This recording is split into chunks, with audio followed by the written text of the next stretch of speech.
Hey, ladies and gentlemen, this is Carmine Sabia for Explain America, and Rashida Tlaib, the jihadi representative from Michigan, she's gone too far this time, and now there could be real punishment for her. Before we get started, please make sure you like, comment, share, and subscribe.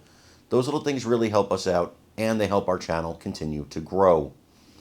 So, Ms. Tlaib has, in the opinion of many people, including a censure in the House of Representatives, made several anti Semitic, anti Israel statements since the disgusting attack against innocent Israeli civilians by Hamas, and since the war that Israel has waged to protect itself from such terrorism started. Now, the nonpartisan Coolidge Reagan Foundation, God, I love that name, is calling on the Michigan bar to disbar her. See, Tlaib is an attorney. That's something Dan Backer of the Coolidge Reagan Foundation found out, and he minced no words when describing exactly what Tlaib is, what she's guilty of, in his opinion, and what her punishment should be. Let's take a look at some of his quotes from the Fox News article, and then another quote that did not make the Fox News article that I'm going to give you here. And I'm going to redact some of it because it's very graphic and we would get in trouble on this platform for sharing all of it. But let's go ahead and take a look.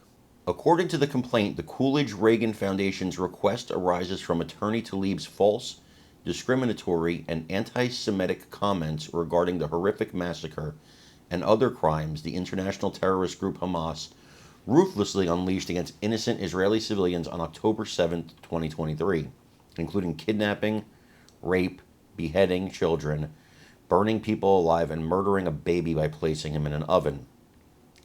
In response to these atrocities, Attorney Tlaib made several public statements evincing deeply discriminatory anti-Semitic views that call into question her character and fitness to practice law, the complaint reads. Backer said Tlaib clearly violated the Michigan Bar's ethics code with her rhetoric, that he was initially looking into some of those snot-nosed kids out of Harvard and Columbia law schools. I was reading what she was saying and I was like, this is really outrageous. How is this okay? Backer said. And then I remember, well, she's in Michigan. I wonder if she's a lawyer. And I looked it up, and she was, Backer continued. And so we talked about it internally. We realized that people need to be held accountable. Backer said the fundamental problem that America is seeing right now is that people do horrible blank and they are never held accountable for it. He also said that the sooner you start putting cameras on people's faces, they stop. Backer noted the number of calls to nonprofit Accuracy in Media, of which Backer is on the board, from Harvard students asking to have their name taken down from the organization's so-called doxing truck for signing a letter in support of Hamas. Now here comes my absolute favorite quote that he made. When people see accountability for their bad actions, you get less bad actors, Backer said. I think that's really essential, and probably this generation of whiny little blanks has not really experienced yet. Oh, that is my absolute favorite quote. Now, in the complaint, Backer and the group wrote, and I have to redact some of this, Rashida Tlaib is an apologist for the monsters who tied a 15-year-old girl face down on her bed to be blank, and then blank in the head. You can search the internet to find out what happened, and you can use your imagination.